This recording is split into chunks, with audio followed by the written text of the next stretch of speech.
Iwer kaum eng Staat gëtt soviel an de Medienbericht ewéi iwwer Bresel. Meeschtens stehen hei politisch Themen am Vierdergrund, dobei huet d'Staat noch viel aner Facetten. Den Eichnament tendéiert de gern dazu, sech vum konstante Va-et-vient a vum Ëmfeld iwwerwältigen ze losen. Wie wann bis duch Gassen am Zentrum trippelt, erkennt de séier de Charme vun der Stadt. Hei gëtt et wirklichklech un all Eck-Appes ze entdecken.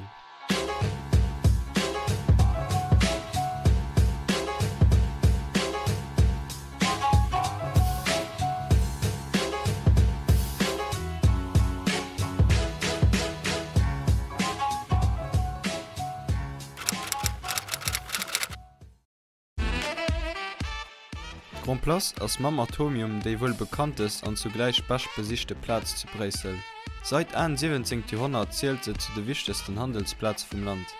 An da stiechen häufig an allem Pavé streng an die wonnerscheen homogen Architektur mat ihre gëllen Ornamenter.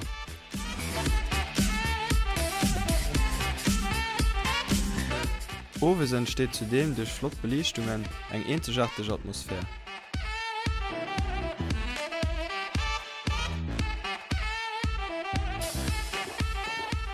Nëmmen 2 Minuten zu Fuß vun der Grand Place befënnt sech de Mannequin-Pis. Och hier lag mat zinge gerade mal 61 cm e ganze Gruppe Touristinnen präsentiert sech mat flotter Tenue. Wann e Loge op besäises huet, kann en Haiier eng typisch Belsch Gofer schmachen.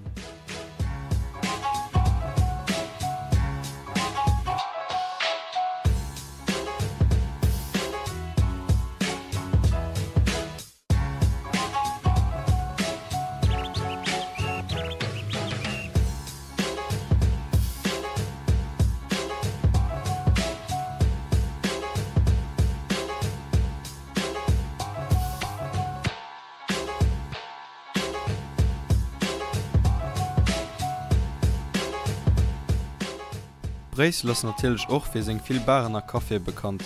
Der wohl bekanntesten aus den beiden Delirium-Café.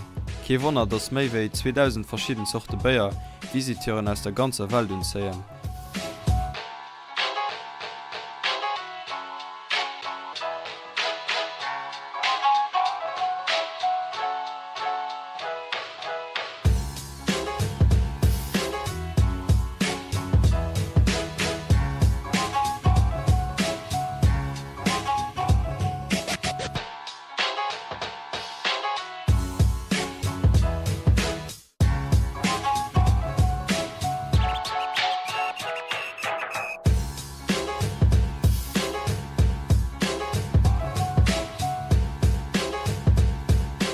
Bresel hat natürlich auch kulturell viel zu bieten.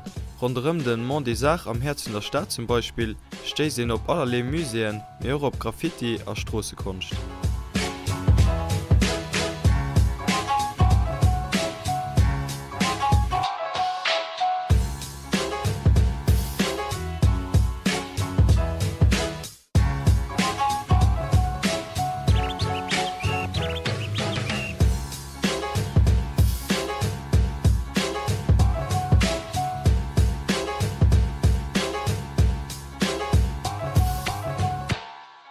Am Europafaire Leopold befanden sich mit der Kommission, dem Parlament und dem Europäischen Rat die wichtigsten Institutionen von der EU.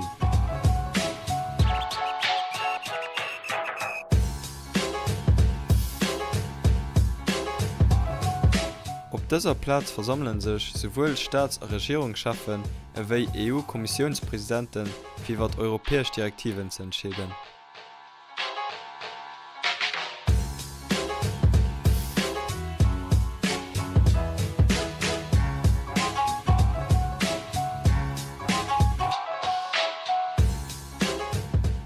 Bresel ist auch eine bekannte Studentenstadt und zieht seit Jahren viele Lützebäuer an.